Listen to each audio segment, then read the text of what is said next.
Okay, so hello and welcome everybody to the KLU Open Day.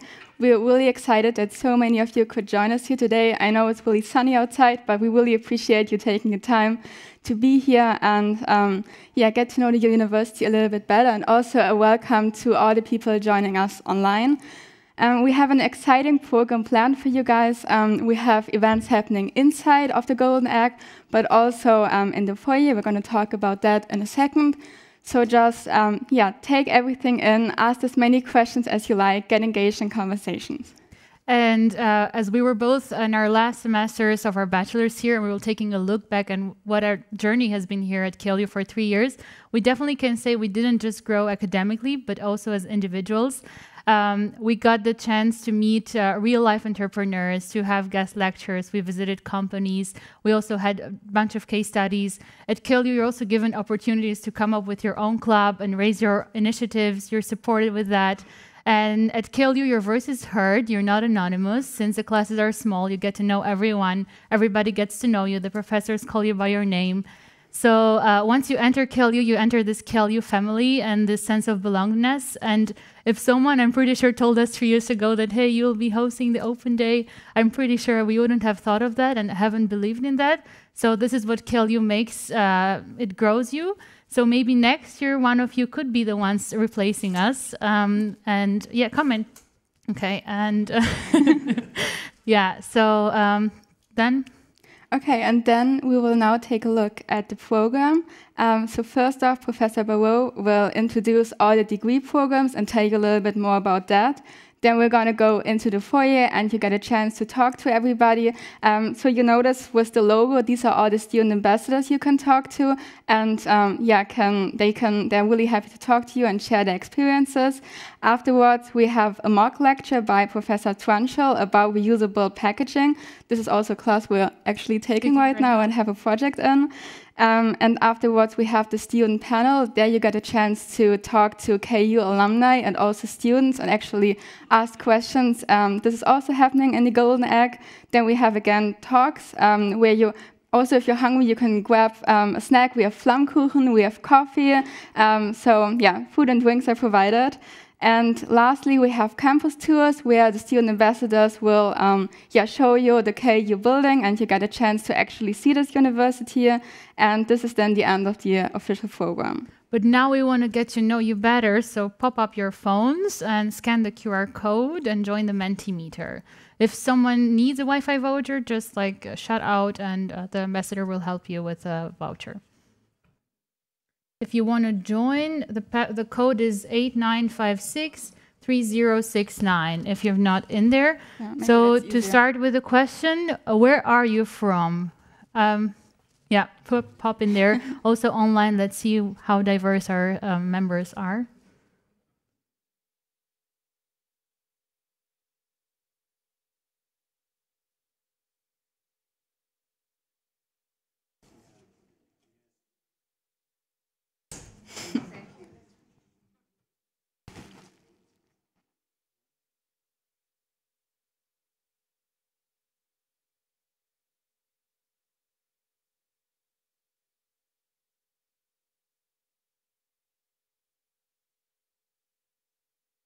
Okay, so far just locally, but let's see if we also have from the online community some people. Yeah, we have from Colombia. Joining as well, Colombia. Yeah.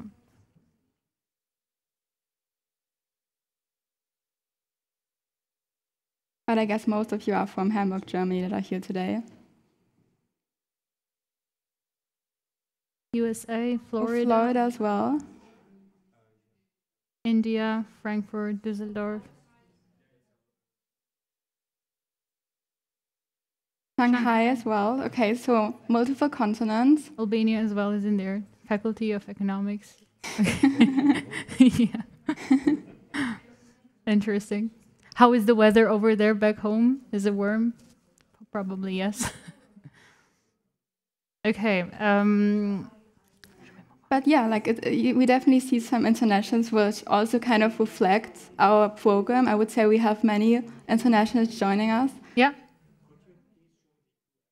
So the numbers up there show the Menti you can enter is 89563069. You just go into Mentimeter and then you find it over there. Or you can scan the QR code here.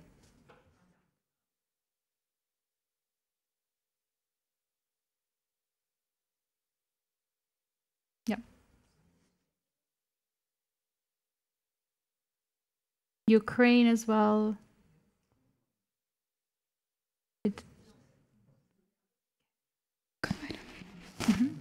Okay, now we'll move on to the next question.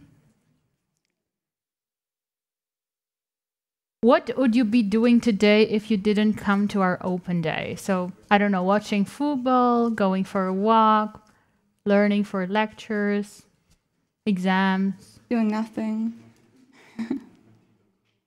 Enjoying the sun. That's nice. Taking some vitamin D. That's cool, horse riding. Can you teach me, please? Oh, bachelor thesis. Yeah, we're also in the process. Studying for accounting, okay. Resting, that's important. Getting a coffee. You can get a coffee once you go outside. Cleaning. So a lot of different stuff. There's a lot of different stuff. Like applying to KLU. Yeah, you can make it happen in the afternoon once you go home tonight. Going to the gym. We have a gym next door here. So paint my parents' hallway, okay. Netflix. Walk the dog.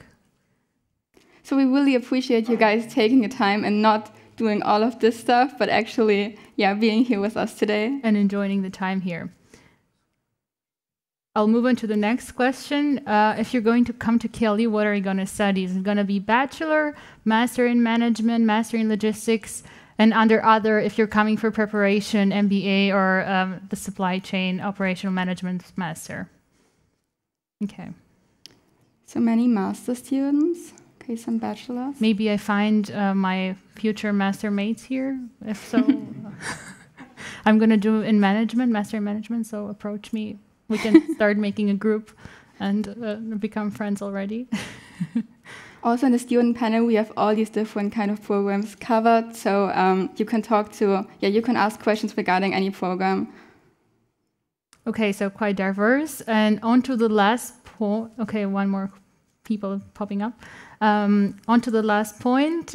What are you most looking forward to the open day? Is it the mock lecture? Is it the student panel or the campus tour? I have to say the mock lecture is going to be really interesting. So just to let you know. Not biased. Okay. But it's good that everything's represented and not just one is like it's zero. Like Okay then.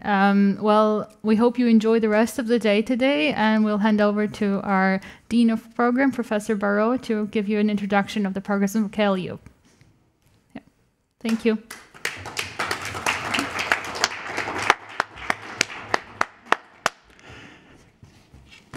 Yeah, thanks a lot. That's a challenge, right? So you are a student.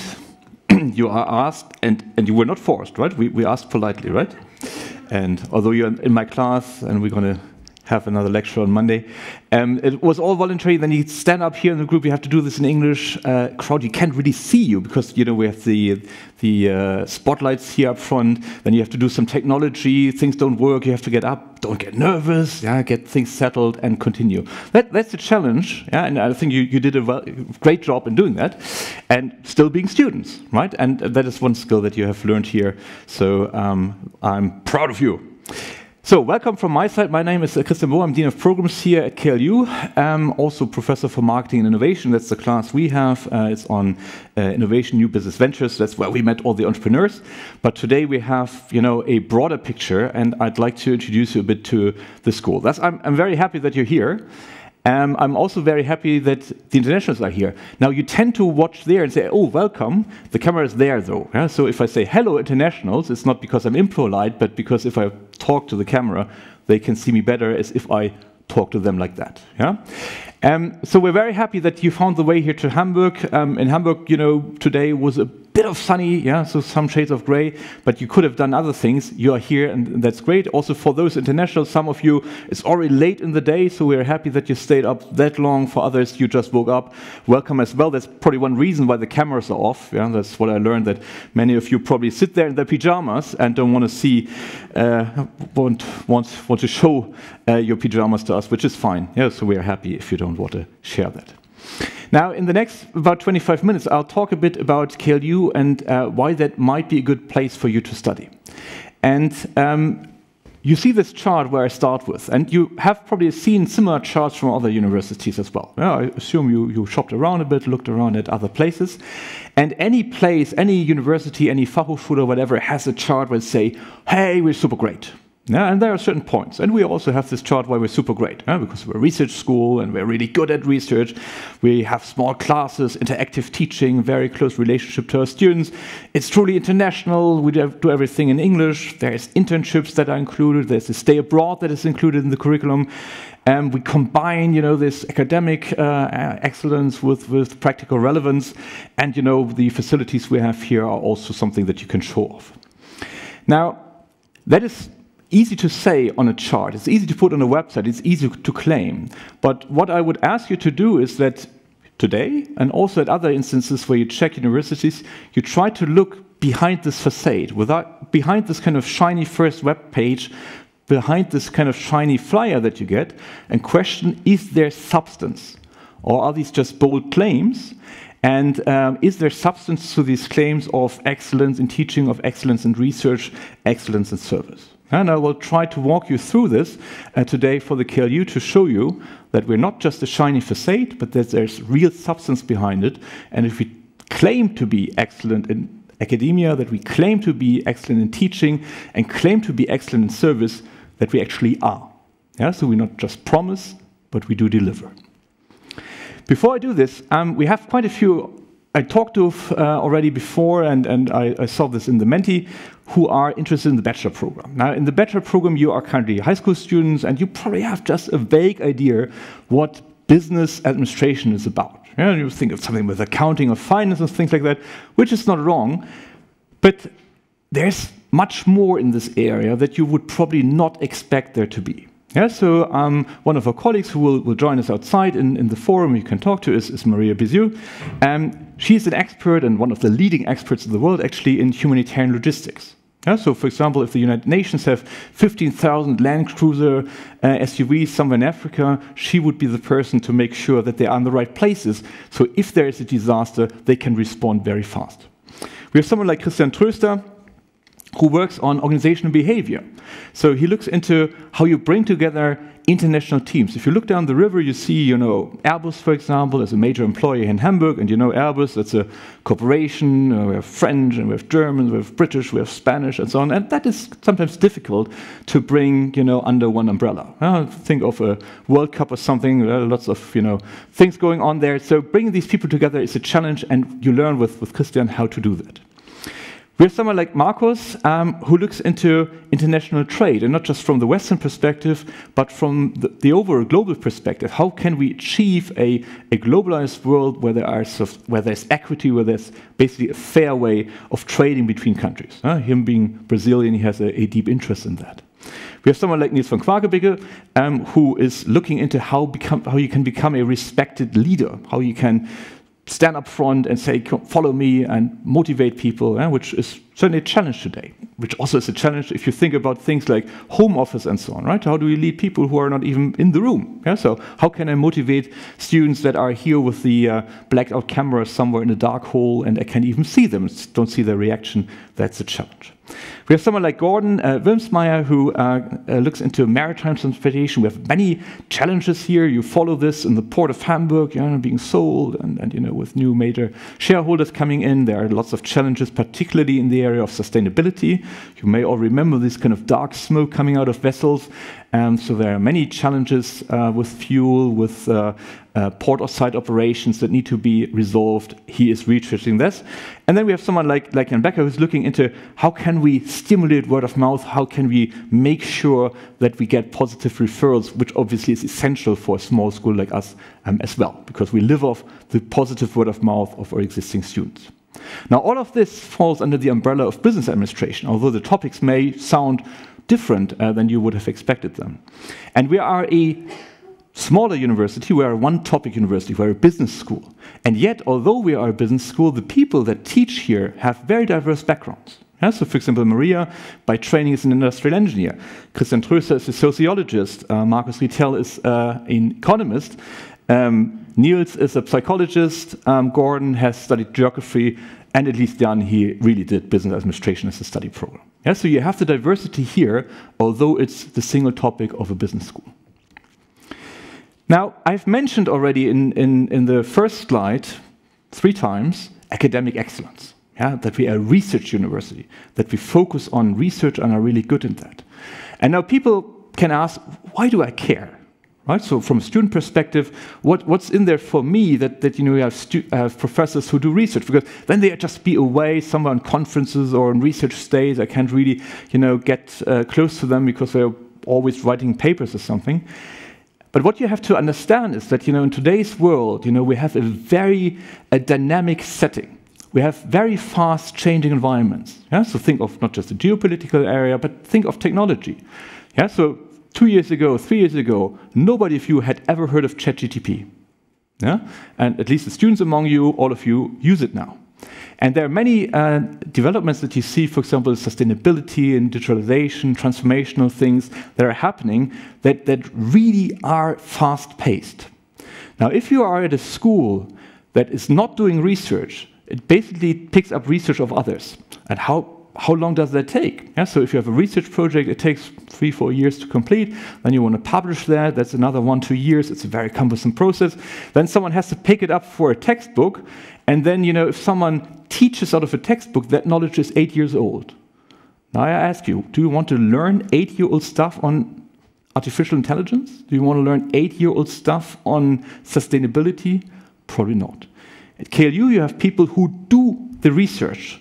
And you learn from those people who have done the research and doing the research, and you can even be part of that in your bachelor thesis, in your master thesis, as a student assistant, if you wish so. Yeah, just last week we had a bachelor student winning an award for young professionals with a very you know, advanced paper on optimization stuff and logistics, and that you can do if you are in this research environment. Yeah, so you don't lose the time, but while this stuff is developed, you're part of that and you learn it. And you don't have to wait for 5 years until it's published and probably textbook knowledge, or you can read it in Bild-Zeitung.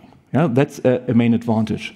And that's also something that sets us apart from many other, particularly private institutions, because only very few private universities are research focused, because that's very costly. Yeah, so you see the numbers out of about 120 private institutions, there are just about 13, 14 who have the right to grant PhDs, who are really a research school. And as you can see, our faculty, we don't fly to Harvard to buy a T-shirt.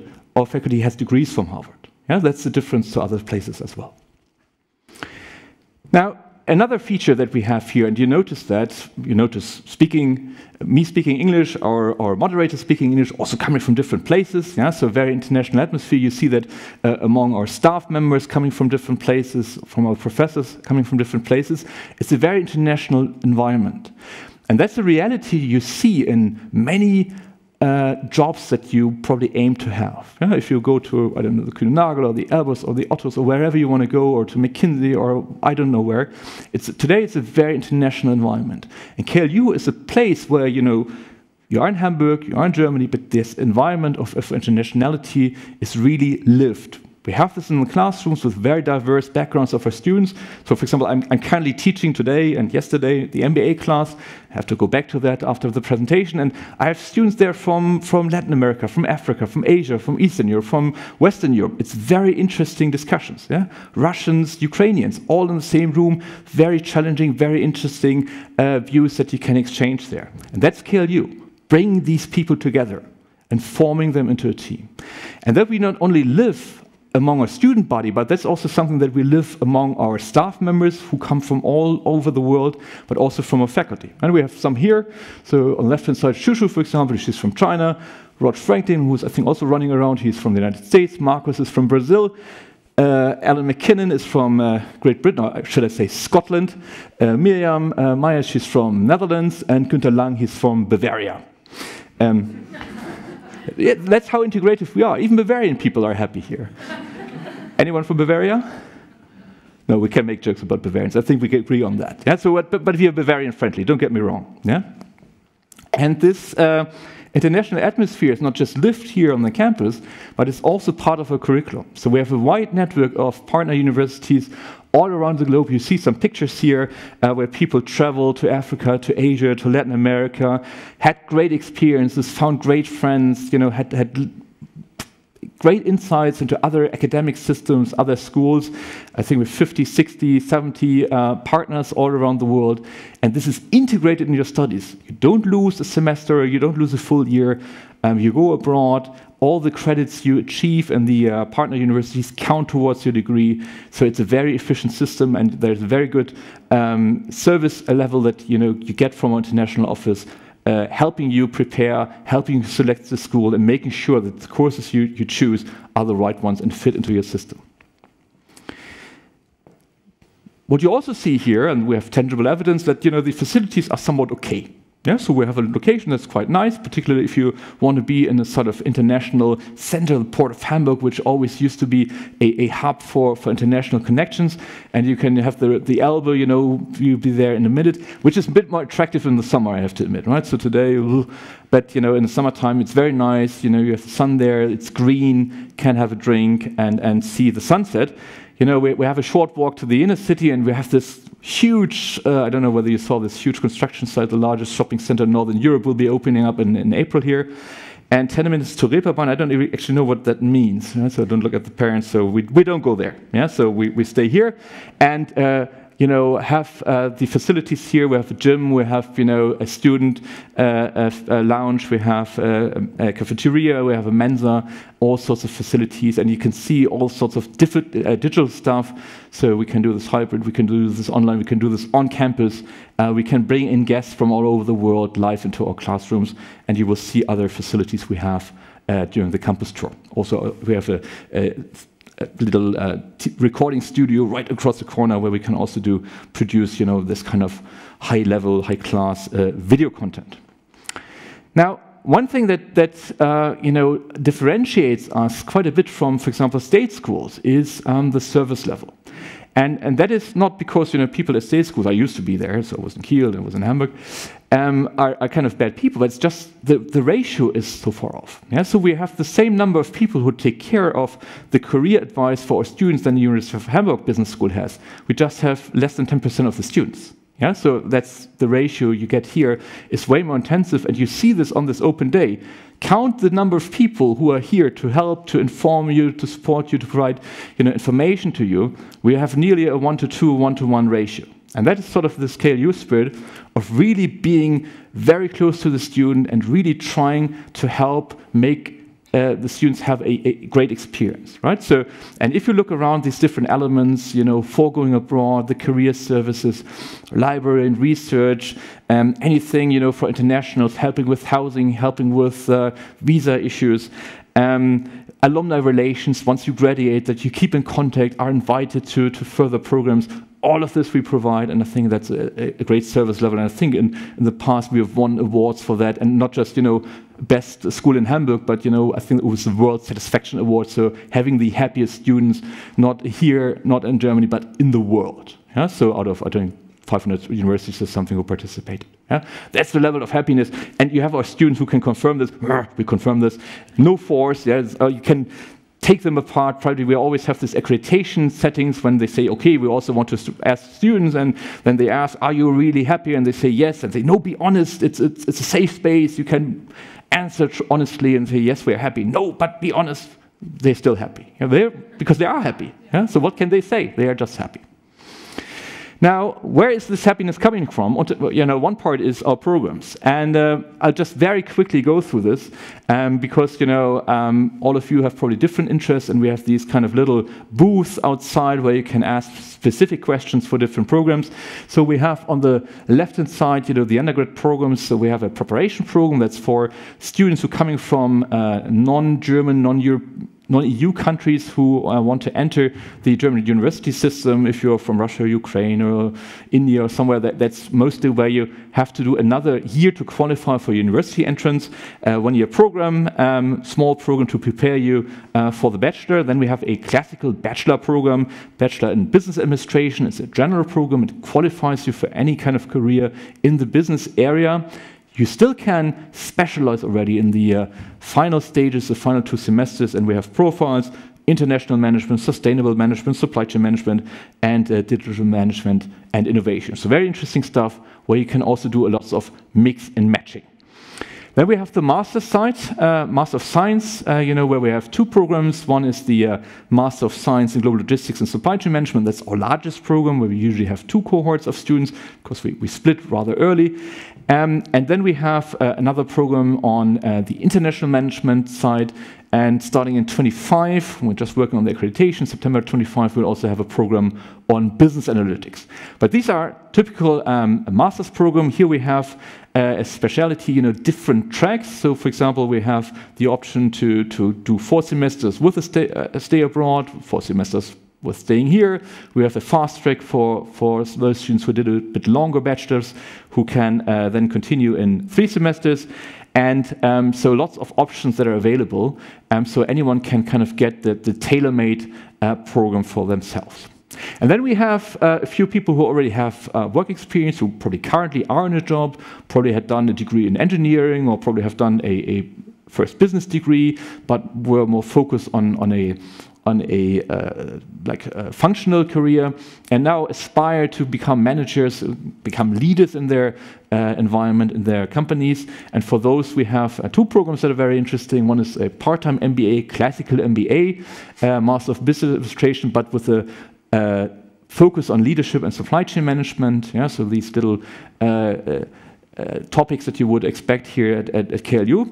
And the other program that we started last year, and where the intake is still open, I think, for a week or so. So those who are interested, really rush. That's our part-time Master in Sustainable Management and Operations, so-called SuMO.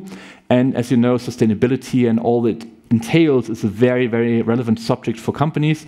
For us, it's not so much about analysis, it's now about doing. Yeah, really converging towards this kind of net zero world, really transitioning companies into this mode of taking care of the environmental challenges that we face currently. Now, it's a private school. So as a private university, we do charge money. Yeah? Not a lot, I have to say, although you may differ. It's 6,000-7,000 per semester, which is granted a substantial amount of money, but it's just about 30% of the true cost of the university. 70% of the costs are covered by the founder of the university, Mr. Kühne. Yeah? So some people complain he run away, or whatever is in Switzerland, but he's invested in this university here in Hamburg a 3-digit million amount through the last years, which very few people know. Right? So hundreds of millions he has spent on this place, and to enable students to get this great experience, which otherwise would not be able to be financed by anyone. Yeah? Now, still there's some money to be paid, and you have to find ways of doing that. There are some easy ways of doing it. So, is someone of you competing in the Olympics in Paris? No, okay. That would have been, the option for a scholarship, yeah? Because we are a cooperation partner of the Olympic team in Germany. Now, if you are a grade student, yeah? If you get your very good grades, and if you're part of one of the leading scholarship institutions in Germany, Begabtenförderungswerke, yeah? Like Studienstiftung and so on, you also get a waiver for the student tuition fees. Now, if you're not the A-grade student, not the 1.0 in the Abitur, and not the Olympic team, there's another option. You can look to the left and look to the right. If there's someone smiling, yeah, like your parents, you're good, because they're going to pay. Now, if they don't love you that much, which would be a shame, Then, there are other options. For example, loan schemes. Yeah? So we work together, for example, with a company called Brain Capital. It works a bit like the SPARFIX system. So you basically take out a loan that covers your tuition fees, and then after you graduated, you pay back the money that you have earned, and depending on your salary, a bit more. But you only pay back if you get a good job with a certain minimum salary. And if you get a really good job, you pay a bit more back. And we are very confident that you get this good job. That's why we offer this loan system to you. Now, I see some of you still worry and say, dear son, dear daughter, why do you need to go to this place where we have to pay, let's say, 30,000 or 35,000 euros for a bachelor, while the other place there, University of Hamburg, which doesn't seem to be bad, doesn't cost a lot. Yeah, so probably like a few thousand for the semester ticket or something. And that's a fair question. Yeah, so why pay 30K or something more for something that seems to be the same? You should, though, have in mind a concept that we call in business opportunity cost. So I can guarantee you that if you go to a state school, it will be next to impossible to graduate in 6 semesters, including a proper internship, including a stay abroad, including a proper bachelor thesis. You rather will take 7 or even 8 semesters. And now guess what? If you study a year longer, you can't earn money. While our students graduate after 3 years, go into a job, and the first year you earn back the money you spent here for the tuition fee, while your friends at the state school are still studying. Is that a pitch? Return on investment within a year, I think I see smiling faces. Yeah, so the business people among you who were too scroungy to finance the studies for your students, you now are convinced and will happily pay up. Now we can claim that our students are not just able to pay back their tuition fees and their study loans, but also get a great job. Why? Because we have a very strong network to industry. Just last week, we had a very nice event, Connect, the KLU Connect Fair, where I think 20 or 25 firms came up here. We did some speed dating. Students had lots of opportunities to meet with companies. We had lots of alumni coming back. We have, in any class, we have, companies joining us. Yeah, for example, in our entrepreneurship class, we have 3 guests already, and that we have signed up for people who would fund your venture, if you like, people who would hire you as an intern or full job, and that is happening in all these classes. Yeah, so it's very close to industry. And usually my problem is that, towards the end of the year, when graduation looms, people call me up and say, Professor, we still need one of, good students. Do you still have people for it? We have job openings. And I have to say, sorry, they're all taken. Yeah, so usually before you graduate, you have your job signed.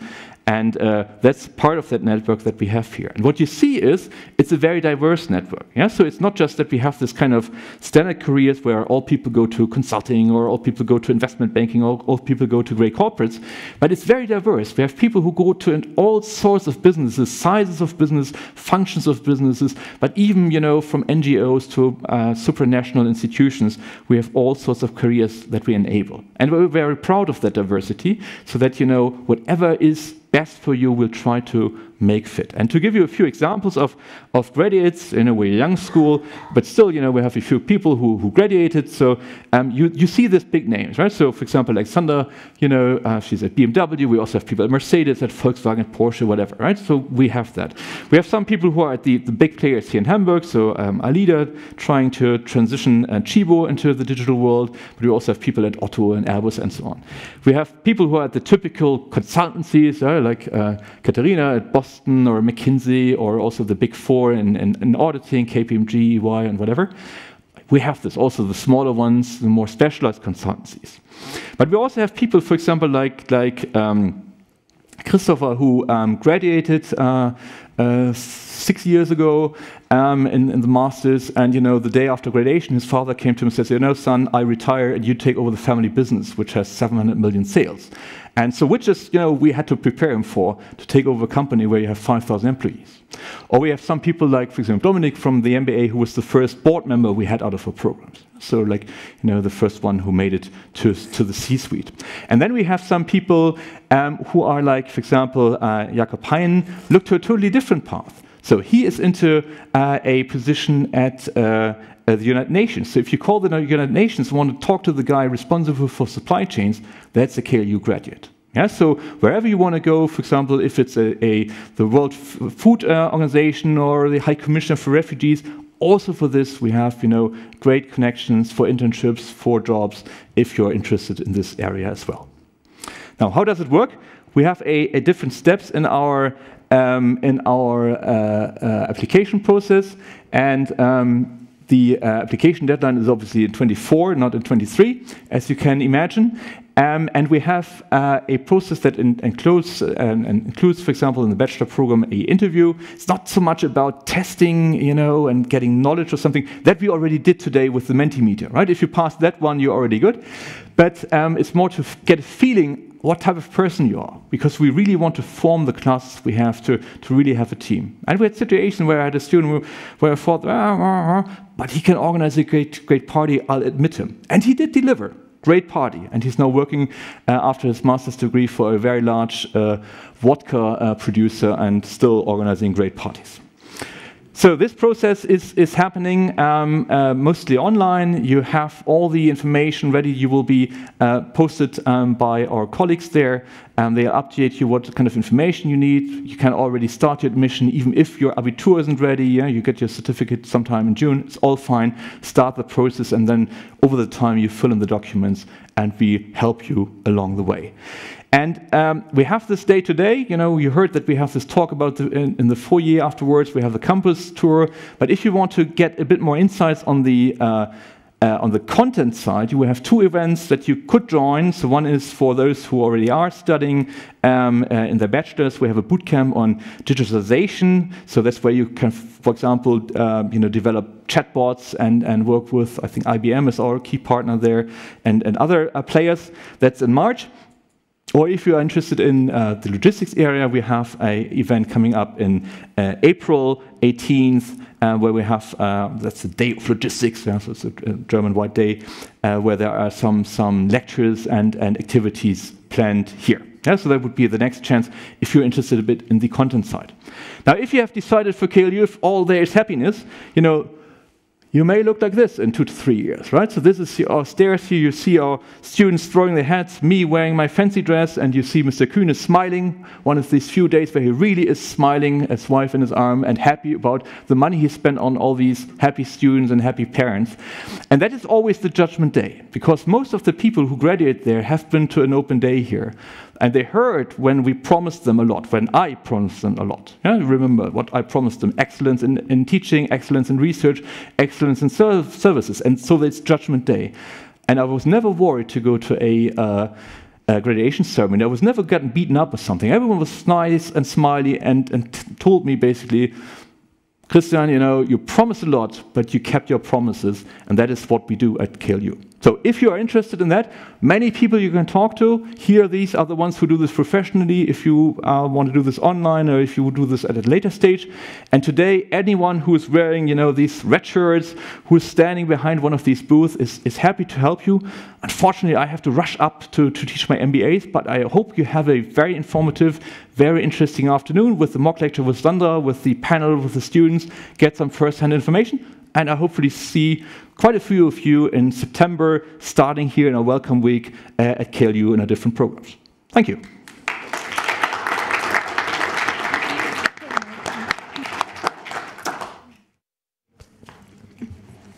Hi. Okay. Well, welcome back, everybody. And now I would give the floor to Professor Sandra. She'll talk to you about reusable packaging system. It's also a project we're working on. I hope you enjoy it. And later on, we'll have the student panel. So once you're done, please stay in. We'll start the student panel talk. Thank you.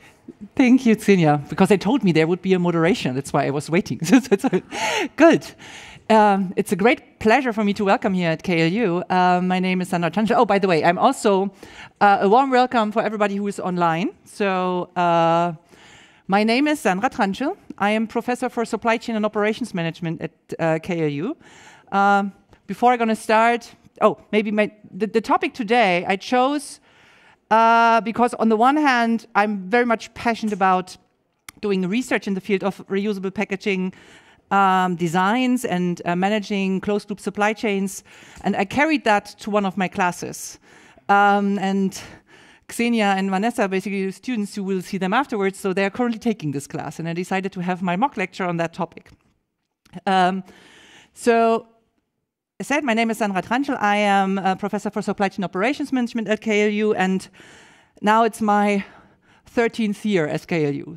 So my background, I studied business mathematics at the University of Magdeburg, just a little bit basically where I'm from. Then I moved to Mannheim. I got my PhD from the University of Mannheim in the field of business administration and economics. That was the title, but I focused strongly on supply chain management, and here primarily quantitative supply chain management, developing decision support tools.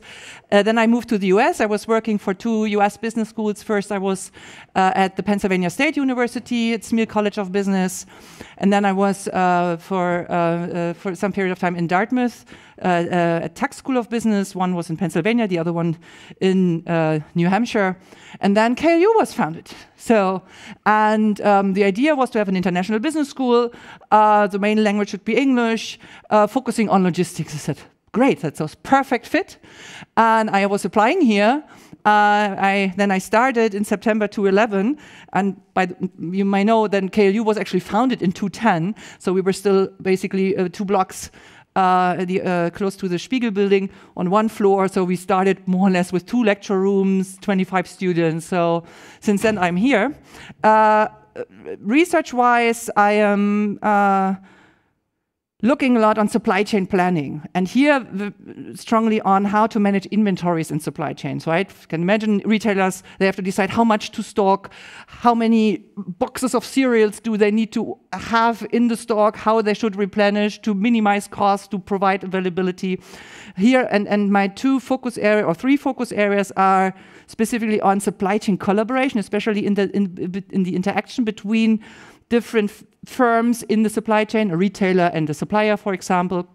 And another specialization is on fresh food and food supply chains, right? When managing perishable products that deteriorate is much harder than planning maybe inventory of a chair, because you can keep that and you can sell it also next week and the week after, what you cannot do with fresh produce. And more now in the field of closed loop supply chain, specifically reusable packaging. I come back to that.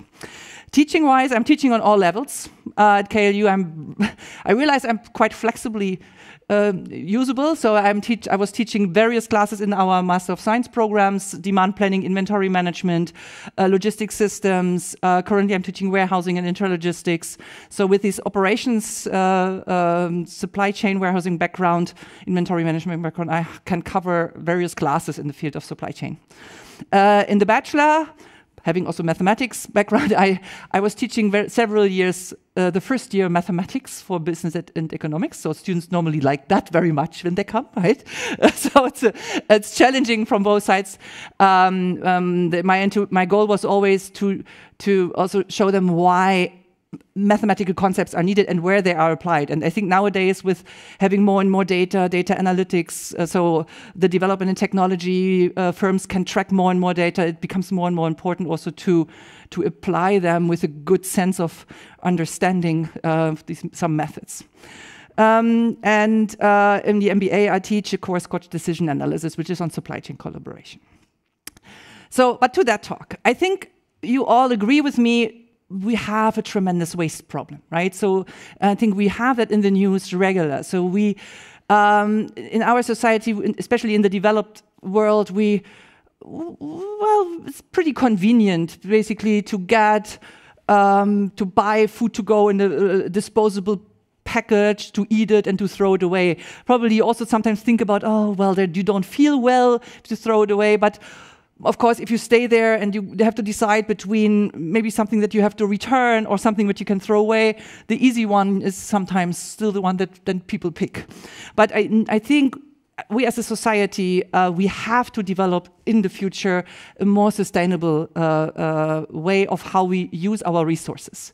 And of course, now I'm from supply chain. I look at that very often from a more operational supply chain logistics perspective, meaning how can we implement these systems also cost efficiently and effectively and workable? Because we have several systems there. Of course, we all want to do it good, but we need to do it good that it also is affordable for everybody. Companies can work with such systems, and that's a little bit my view on that.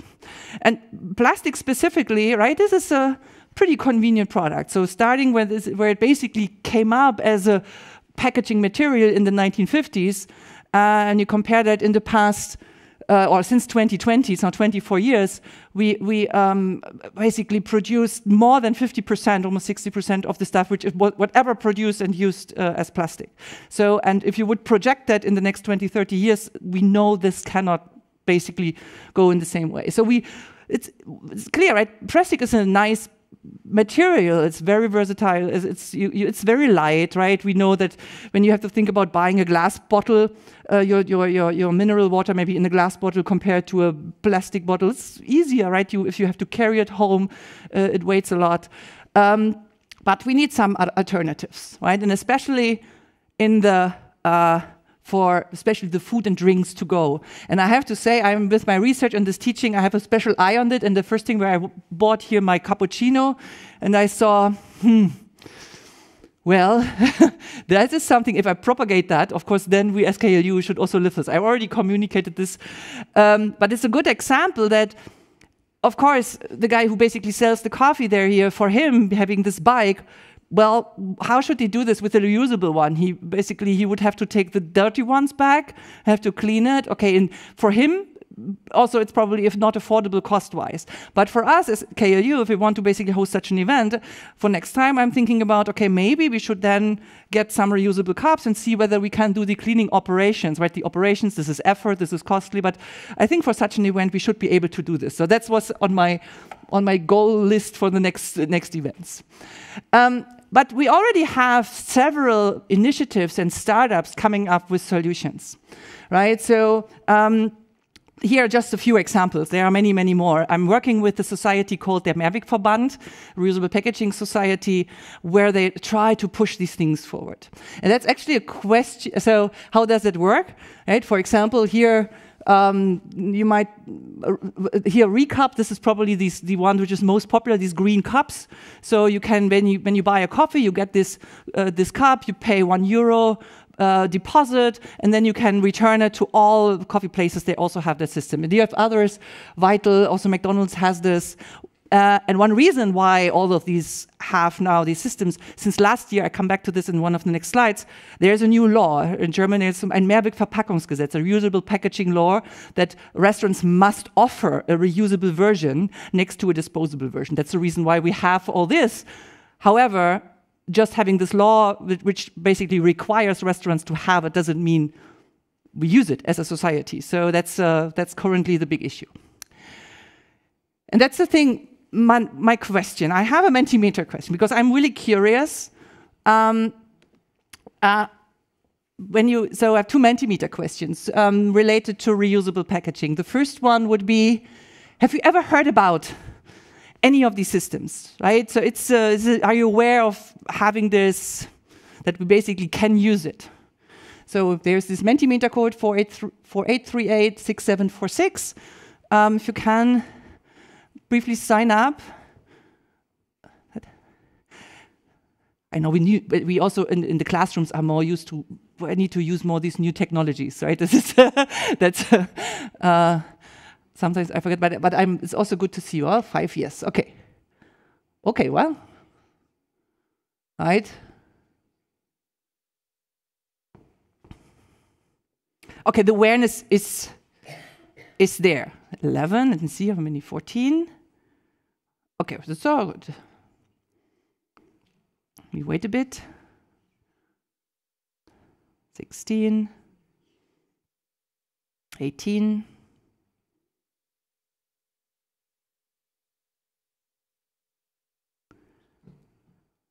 Okay, yeah.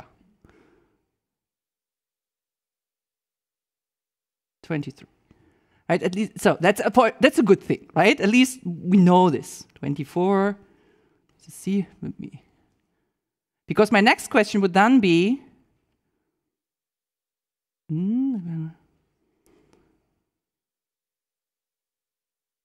have you ever used?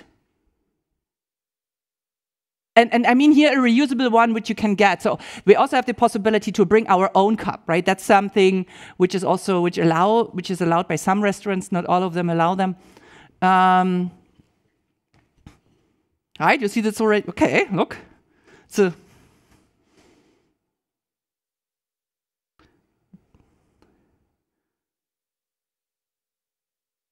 It's not that far. Right, to see this, so, and that is what we actually also see right now in our society, that not only because it's not a German problem, so we see this everywhere. So these systems exist, but there are various reasons why these systems don't work in this way.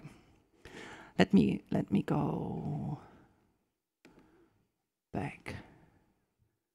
So take a look at the time, and well, we see that basically these reusable packaging systems exist for coffee and food to go, but we see also already other startups coming up with solutions in other areas. For example, there's a startup called Dodge. They developed, invented a bottle, a glass bottle for oil. So for olive oil, currently I think most oils that we buy, we basically buy them from a supermarket, and this is normally glass, and we put it in a glass container. That is the one we can basically return to a supermarket. Of course, they're quite small. Currently, they're only collaborating with this few organic stores. But their idea was also to move oil to basically start selling oil in a reusable bottle instead of just disposable glass bottle. We have various startups in an e-commerce business. I think e-commerce is such an easy way, right? I just ordered something last week when you think, oh, you have done this paper and you throw it away. So basically you can roll it. Basically, when you get your package, you can roll it, basically put it back in the mailbox, and then they is returned to a sender. And another startup actually from Hamburg, SuMO, they try to develop reusable packaging systems for cosmetic products. And the person who started this startup, in order to show investors that these things work, they came up with the first product, SuMO, it's a soap. So they have several others. You might have seen it in Butni and Edeka. They have collaborations, and now they're scaling these things all over Germany. So these are all possibilities to change now products from a disposable version to especially packaging, from a disposable package to a reusable package. And for packaging, it's very problematic because who wants to pay for the package? Right? We want to pay for the product typically, but typically package, right? This package is something we don't care so much. But there are several reasons, or we see several also legal initiatives pushing these reusable system more. On the one hand, on a European level, there's a new regulation currently under projection. It's called PPWR, product and packaging and packaging waste regulation. So they're trying to set up regulations on the EU level. We have in Germany this law since early January last year, this reusable packaging obligation to offer reusable packaging problems.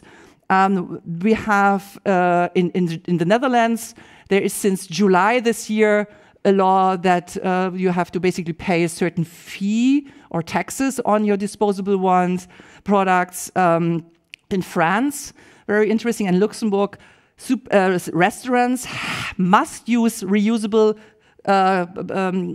plates and cups for in-house dining. And when you say restaurant, of course, you get normally a porcelain plate, but thinking about also McDonald's and Burger Kings, right? If you eat inside, it must be reusable, not disposable. So they have to really think about how to change their logistics and supply chain systems, because that needs to be cleaned. And to see some more specific one, you may have heard about this, Tübingen, because basically taxes on reusable products is a local tax. So every city can decide on a tax. And Tübingen, with Palmer being the mayor, they have since 2022 also a packaging tax. One of the restaurant chains was trying to sue them, and they went to the court, and they won in the first time. But now, basically in the second round, the city won, and they have this tax in place. But you already can see that the amount of waste in the city reduced. They have some more income. Right, it's kind of an incentive to use reusable instead of disposable. That's a debate of how useful this is. Of course, it costs some money for somebody has to pay the tax, but we as a customer have the possibility to decide for a reusable version, and then basically we would be tax-free. But there's one German example in one city, and the question would be, well, where are we, and what are good initiatives? But of course, we have reusable systems in various ways already in Germany for many, many years, right? We all know I think Germans like to drink beer, and beer must be sold in a glass bottle. I think that's the reason. We have already the reusable glass bottles for beer and beverages. So this pearl bottle is most common one. And what do? We all know, we are aware, well, we buy them, we bring them back to the supermarket, put them in those reverse vending machines. They're getting back to the producer. Well, as a customer, we normally don't care, right? We put that then in, and then that's it for us.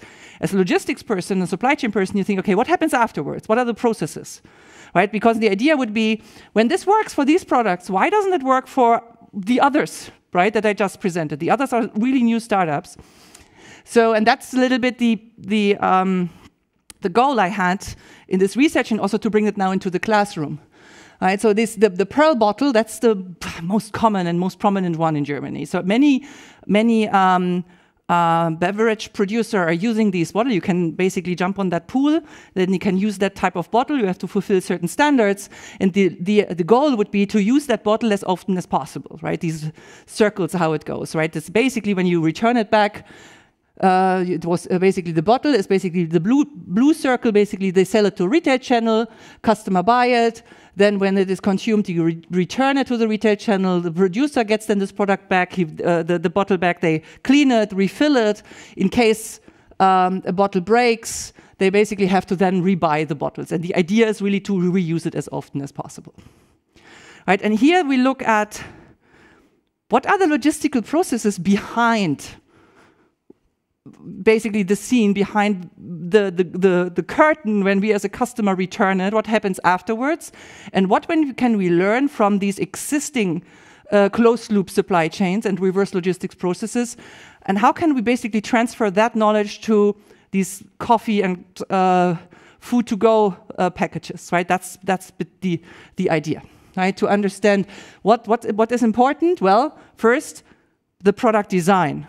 So, right, because when you want to circulate this product as often as possible, you need to have the right product design. It should not be too heavy. It should be very durable. It should survive cleaning operations, so cleaning processes several times.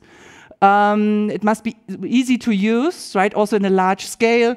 So then it's the production. It needs to be also sustainable in production, right? Doesn't make sense if we have a reusable product, but the production process is so unsustainable that basically it eats up all our benefits from reusing these products. And then we come in the actual reuse cycle, right? It is refilled, it is used, it is, when we use it, we need to return it. We need to think about how do we organize return processes, right? Think about currently we bring our glass bottles back to the supermarket. Question is, how could we do this with currently the cups are brought back to the retail stores, to the coffees and bistros. So how is transport organized? Storage, how many of these cups do I actually need in order to have a circular process, right? If you have too many and I have to produce them and nobody needs or uses them at the end, well, it's also not sustainable. I don't want to have too many and not too little, because if I have not enough, then customers again need to buy or use a disposable one. How do I organize the cleaning operation and things like this? And at the end, thinking about, okay, I also want to have a product that is still basically can be recycled at the end, right? At the end of the life cycle. So that looks very simple, but each box is relatively complex operations if you basically think about this from an organization point of view. Right? And the goal is kind of to have really a lot of circles in there. And then diving deeper in who is actually involved in such a process. Who are the stakeholders, right? Who are the players in that game? So we know that, okay, we are as a consumer, one player. But I'm showing up here as a second one. So it's basically first the guys who are producing these products. I showed you the SuMO example, Zero, because I know these, the CEO of the startup who told us, okay, how long it took to design the product. Right, to at the end make sure, okay, this is also a product that customers want to buy. It's not, they started with a glass bottle for their soap, but then he said, okay, think about you are having this in the shower and this glass bottle falls on your tiles. Well, this is something maybe not the most, so they changed also the product design over time. Then from a consumer, it must be convenient, it must be affordable, right? We don't want to pay too much. And of course, when it is, especially for food products, safe, right? Food safety, specifically during COVID, this whole reusable society got a strong pushback because we had this infection problem and we were all more cautious about what we basically use.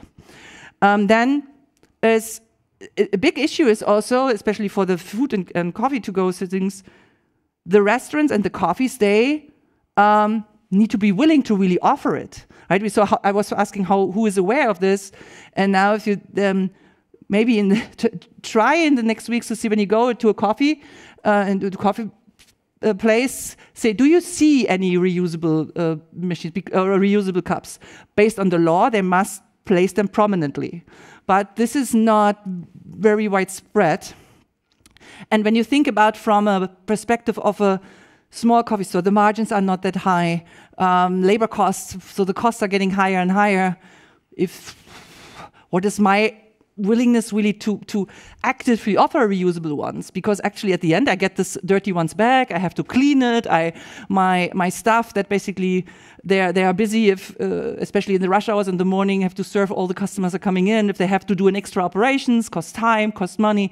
So the really incentive of doing this is, just from an intuition point of view, not the highest one, right?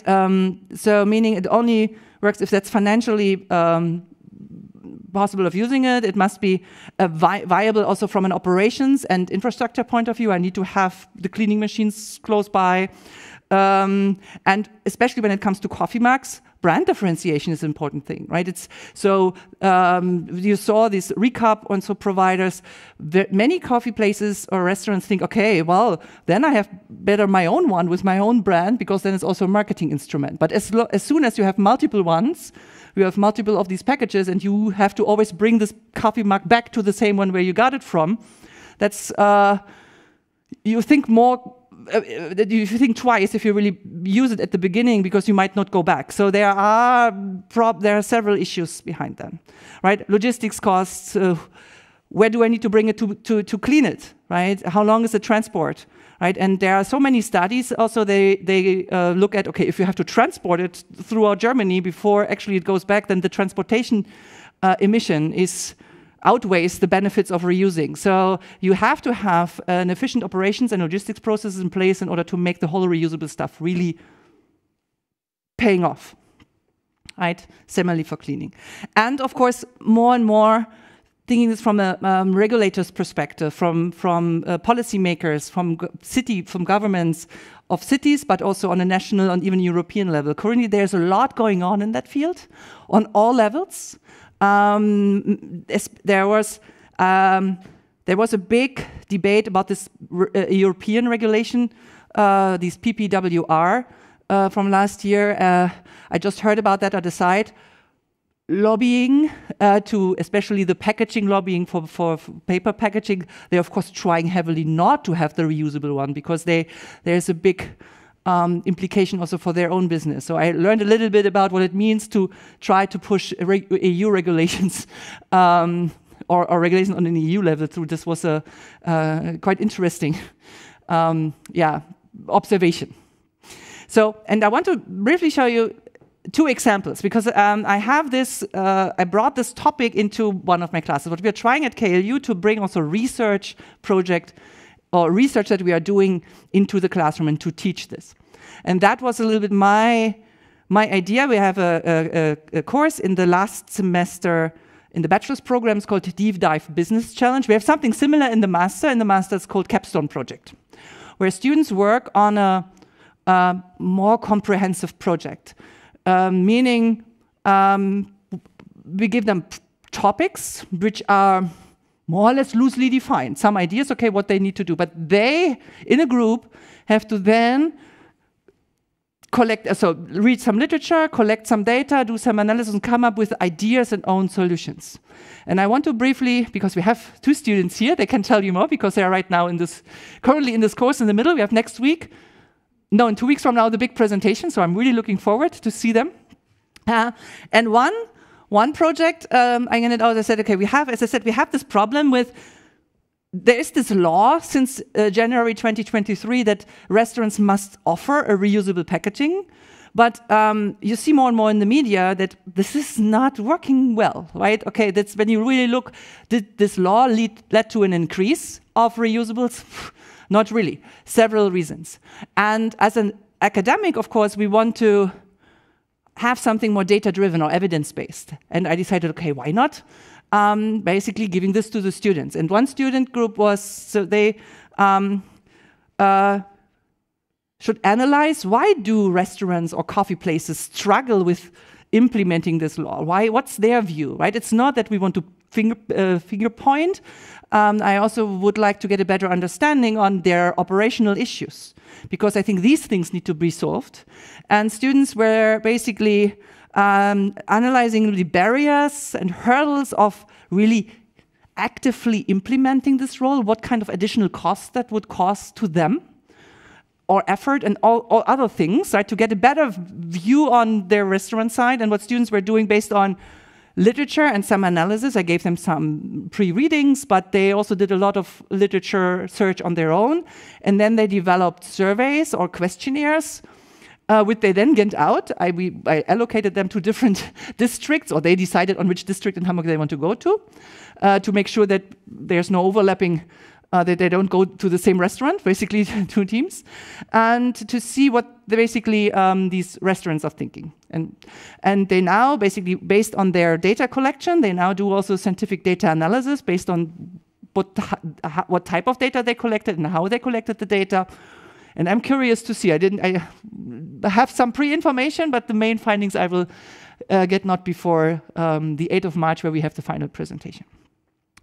And the second project I want to introduce is more, right, because this is a course for all bachelor programs, a mandatory course for all bachelor students. However, you have heard we have in the bachelor different specializations, and some are more international management, some are more sustainability, some go more into supply chain, and some have more this quantitative focus. And also me, I'm coming from more mathematics. I wanted to also basically have projects for students who would like to develop more their programming, modeling skills. And this is the second project on. So I was doing a pilot together with startup called Cookie. They're coming from Switzerland. They are developing inventing these reverse vending machines for cuffs, for mugs. And in a pilot, what we planned in Munich was when they have these reverse vending machines, where should they place them in a city? Let's say let's think about city of Hamburg, and maybe the city provides support on building up such a network. What would be good places to place such a reverse vending machine for coffee mugs? Right, so that should basically, because when we have that, the idea is having an easier return.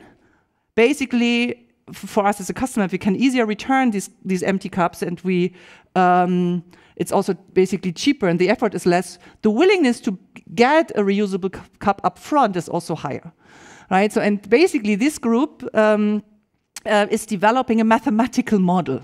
It's an optimization model. I also taught mathematics, I think the same group, and management science is the technique called, developing mathematical and optimization models to optimize locations. Right, and that's why it's a little bit screenshot. This is a model, basically needs to be first modeled or developed analytically in a specific way, and then they implement that also. I think I told them they can do it in Excel, and now they are actually, because 2 students learn Python, and they are developing a Python code of this. This is a group of 6 students. I was trying to bring a larger number of students together. So because some have then more the qualitative skills, some collected the data and analyzed which are the important criteria, and then 2 other students did the mathematics, and now they come together. It's a group of 6 students who had basically this type of project. So I have in total 8 groups, I think 6 projects, different types of projects, but they all are around reusable packaging. And the idea in this course is always to have a certain theme, and then my goal in the future would also be to have more maybe also company-sponsored type of project. I have that on the next, right? This is the idea in this course really that students work on comprehensive problems. It's a 6-semester course, which means students learned some theoretical concepts, how to collect data, how to do surveys in the classes before, and now they should apply them on a more comprehensive type of project.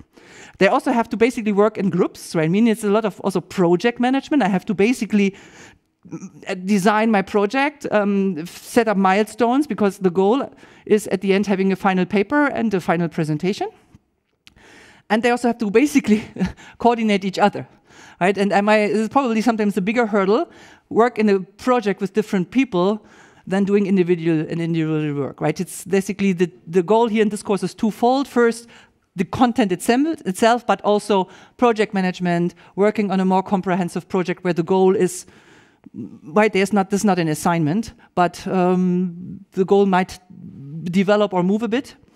And one thing is also creativity. I always try to encourage being creative, using your intuition, coming up with ideas. It's a very practical and very relevant type of problem where we can basically use our skill sets that we learned in the classes, right? And that's a little bit the goal, to see that, okay, look, this is what I learned, the theoretical concepts, these methods, and here I can apply them in a bigger project. I'm not sure if that's everything I have to say. Thank you very much. Any question?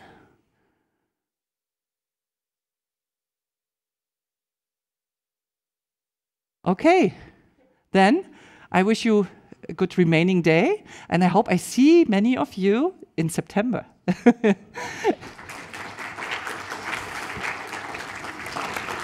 Thank you. I can take over now. Thank you, Professor Zandra, for the insightful talk, and I hope those who decide to come to KLU have the chance to join the Deep Dive Business course or the Capstone project. And now I would invite the student ambassadors and also the student alumni to join us for this panel talk. Thank you.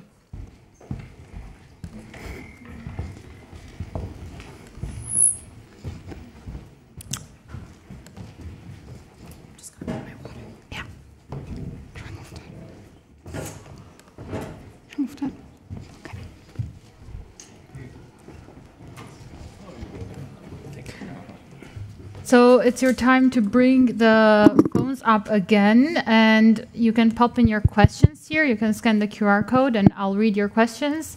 So if you're too shy to speak up, if so, you can also just raise your hand and ask your question.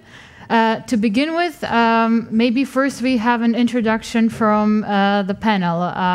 Who are you? What are you studying? Where are you from? Or if you finished your studies, what is your career path now? What are you doing? Yeah, we can start with you.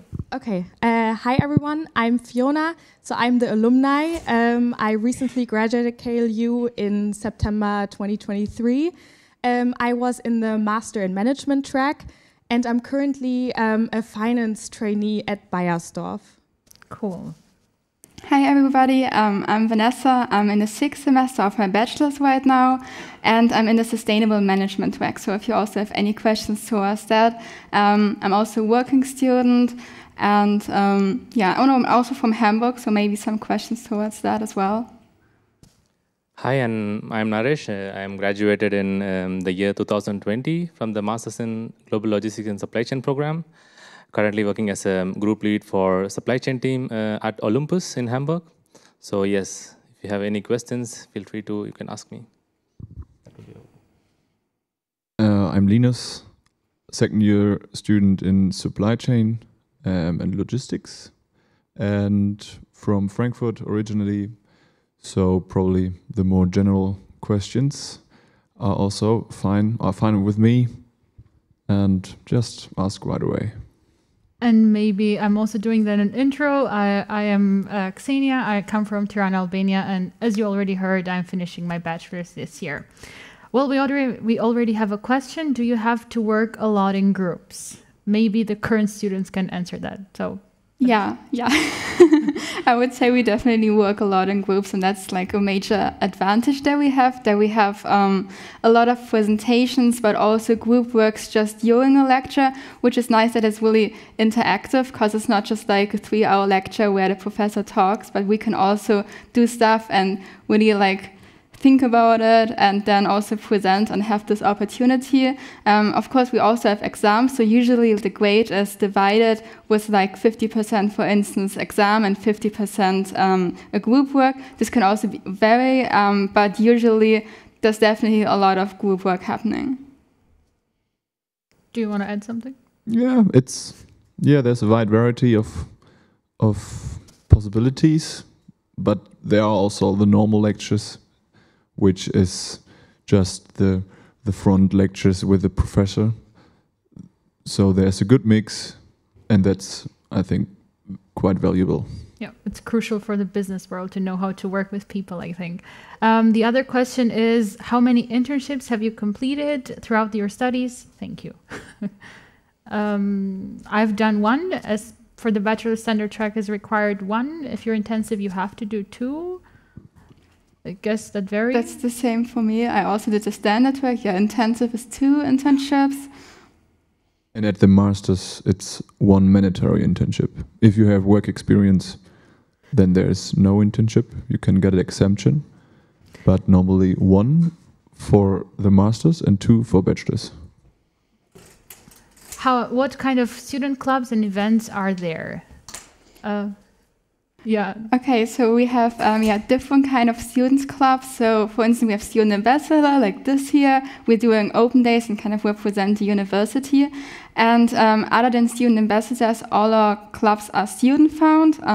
So for instance, Xenia and I founded the Women in Business Club 2 years ago, where we kind of try to uplift women in business and get them an easier way into the business world.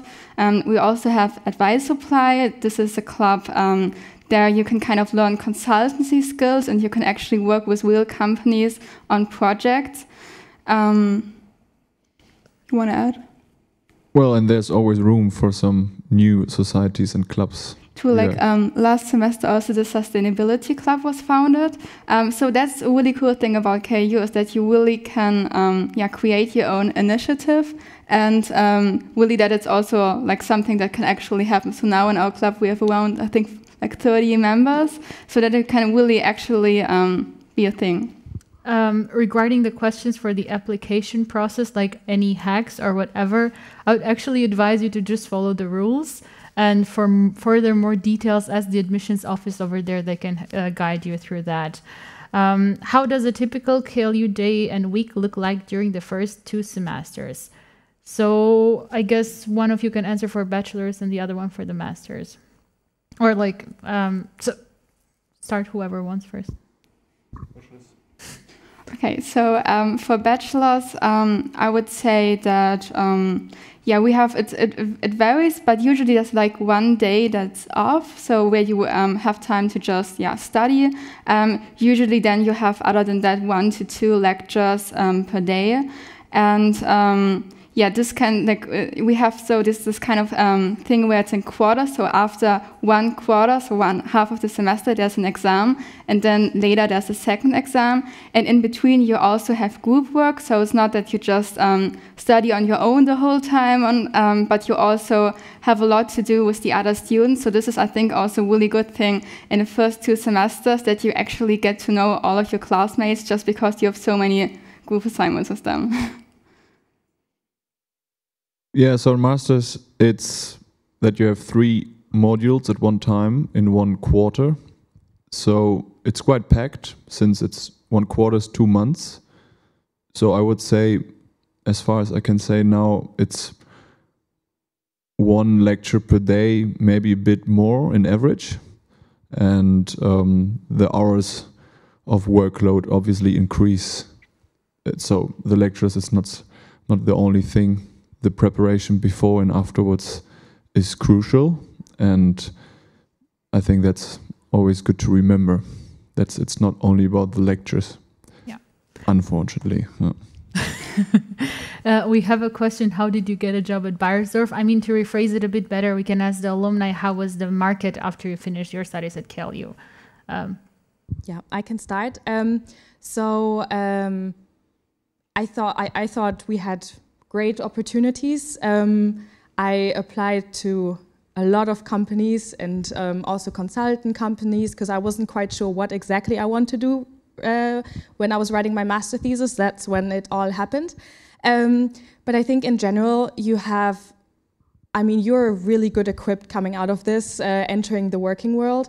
And also, I think, Kühne is a name that speaks for itself here in Hamburg. So I think that's also a great attribute that comes with you. And any tips on the application process? Just do as many as you can.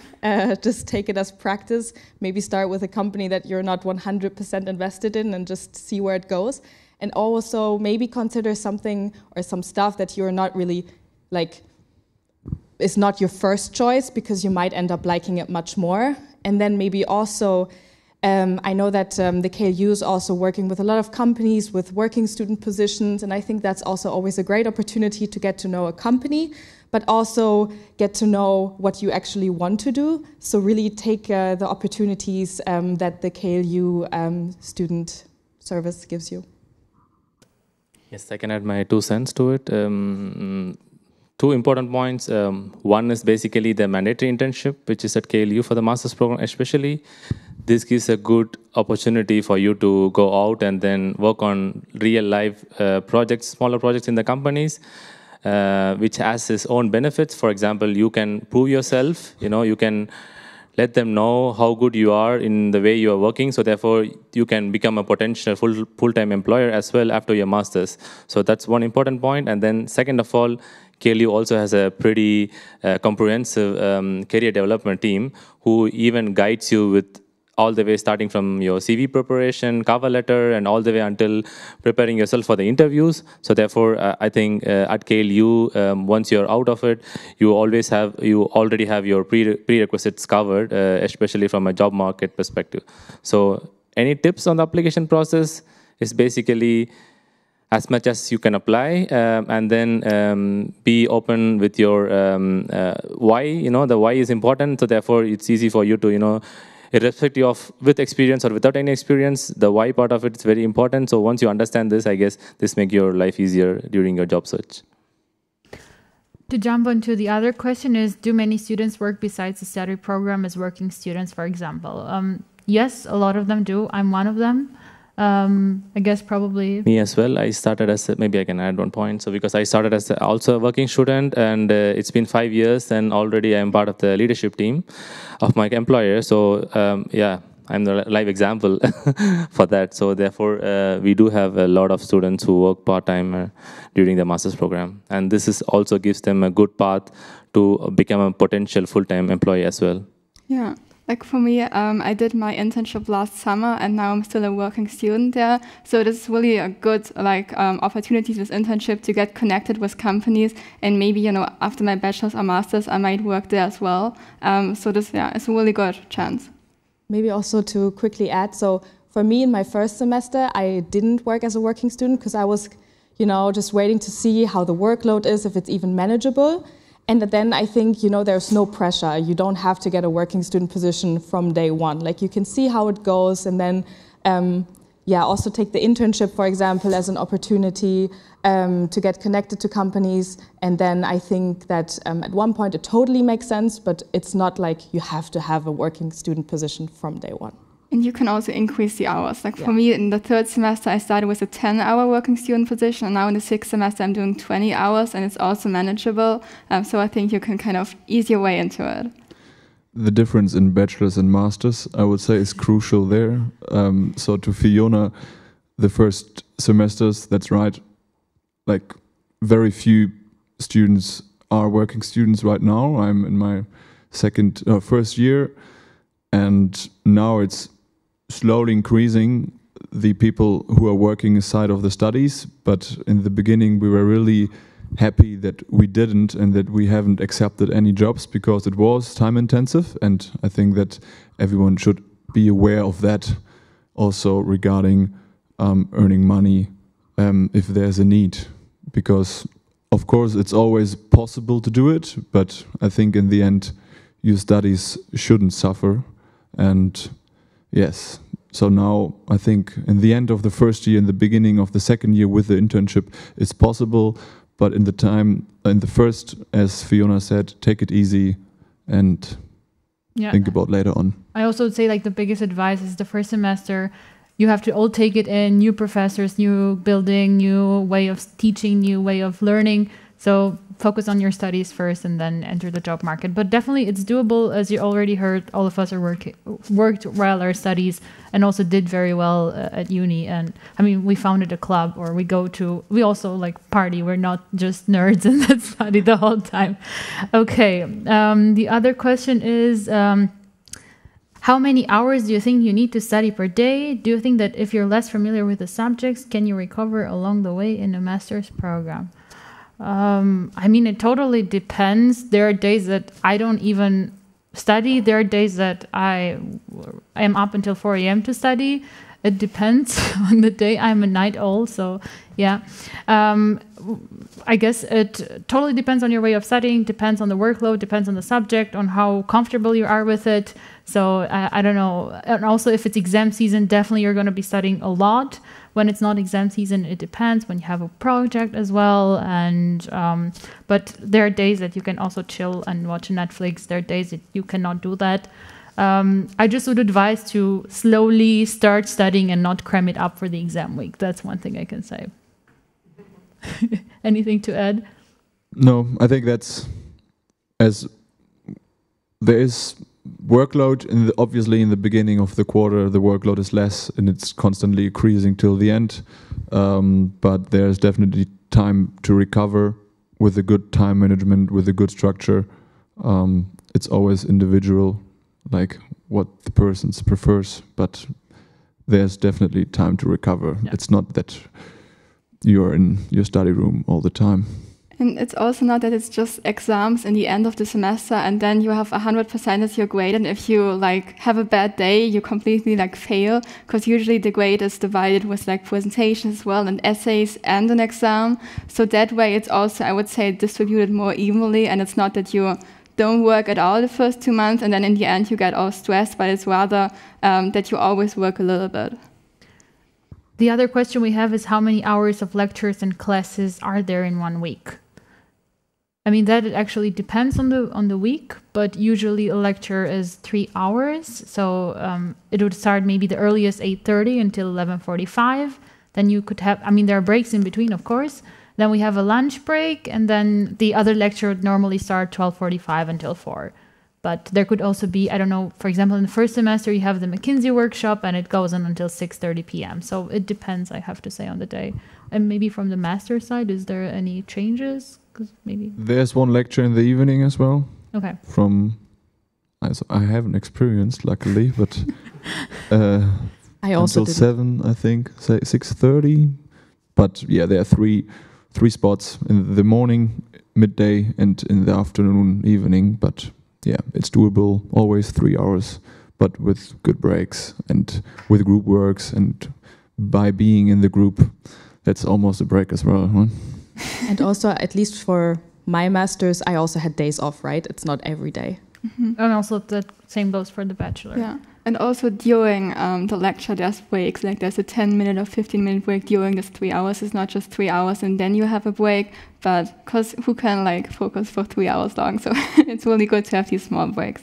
I mean, there are a lot of questions about internships actually, but to sum it up, can you maybe, I don't know, share your experience? Because the question is, can you do an internship in English in a German company? How do you apply? How is it the process? Maybe can you sum the whole process up of internships? Also, the alumni maybe can talk about it, however, who feels most comfortable. Yeah, I can start. So for me, I also play sports and a lot of sports. So for me, it was quite challenging to then do an internship full time for the whole summer. So I actually started at the company I wanted to do the internship at as a working student, and then got my way there straight to the internship, which was super helpful. So that's also something that if you're really interested in a company, consider maybe starting as a working student first and then going into the internship, because the internship is also I think it was 4 months for me. But you know, if you already have experience in the company, they're even more excited to have you then also as an intern. And then I stayed there after as a working student as well. So it was, a smooth process, I would say. But also start early. I think that's something. Start to look early. Internships they're not rare, but I mean, the application process just takes some time.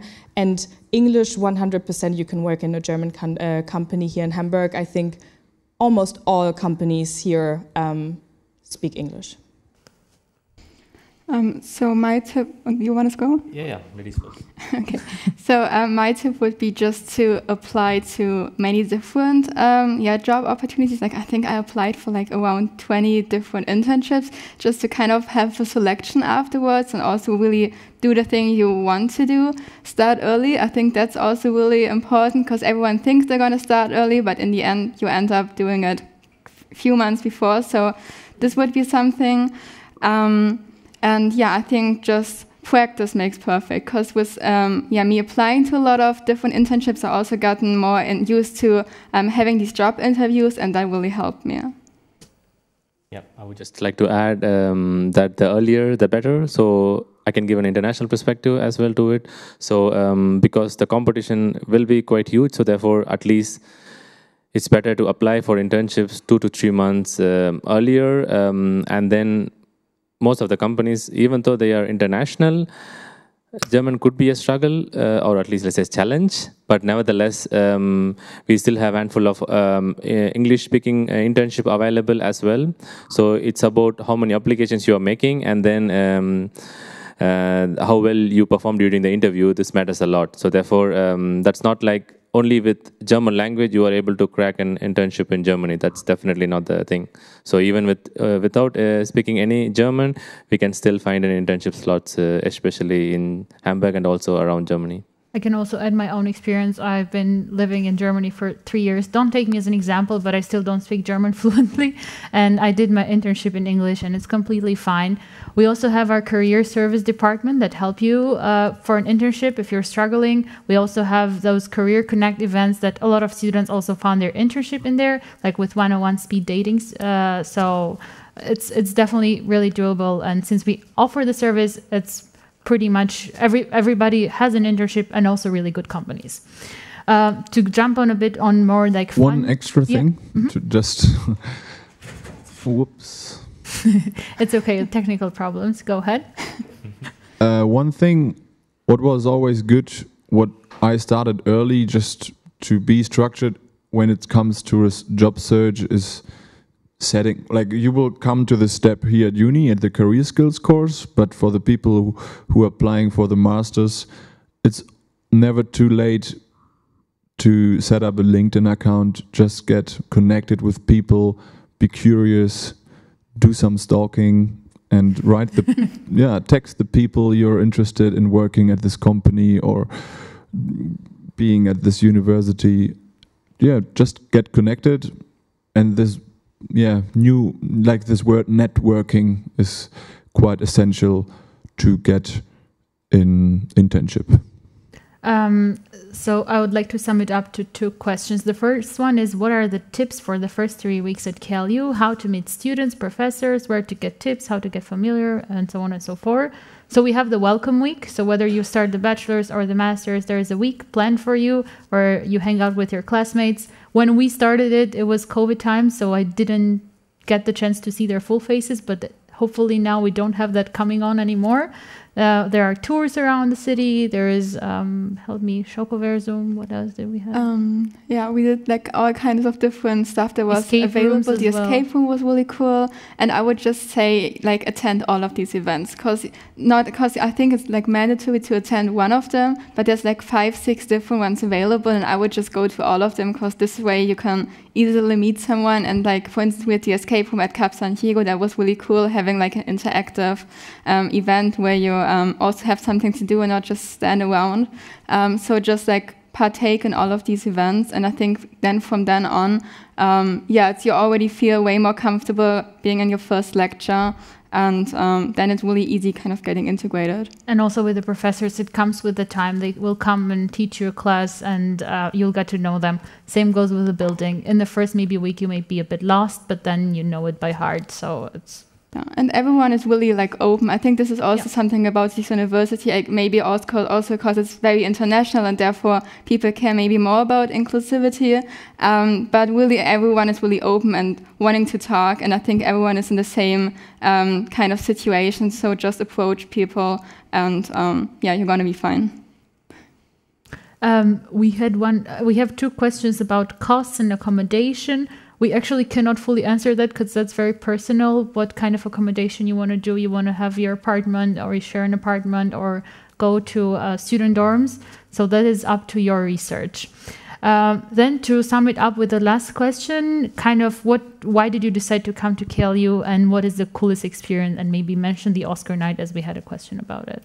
Yeah, so maybe I think you all can answer that. So go ahead. Okay. I can start. Why did I choose KLU? So I did my bachelor's in the US and then I was really sure to come back to Germany for my master's. And then, like I already said, I do play sports. So for me, it was very important to be able to combine the two. And with Johannes, obviously that was possible at the KLU. They have a sports program where they support you when you play professional sports. They make sure that you have enough time, if you have to miss lectures, that's all possible. So that was a huge benefit I saw from the KLU. And then I actually knew somebody who went here who had a great experience. So then the decision for me was pretty fast. And like I said, graduated last year and still super happy with my decision and had a great time. And what was your coolest experience? I think the Oscar night was really cool. I have to say, it was in my first semester. We did, for the masters, we did a leadership class in which we had then to do like a video about a certain topic. And then it was presented in one night here in the auditorium. And we all had to dress up really fancy. And then it was like the best videos then got an Oscar. That was really cool. But also, I think... it sounds weird, but the coolest experience was the really stressful study times before the exams with the friends. Like with the friends you make here and like being in the study rooms and, grinding it out together. I think that's when we bonded the most. That's when we probably cried the most, but it was also the best time and maybe even what I missed the most, right? Spending so much time with the people you study with. So for me, it was really this international environment that I really wanted. I think studying in English was something that's business is also, there's not a lot of universities in Germany that have that. And also having this practical approach, so with the semester abroad, the internship, the group works, this is what I really liked about it. I also visited an open day and I really liked it. So this kind of drew me to KLU.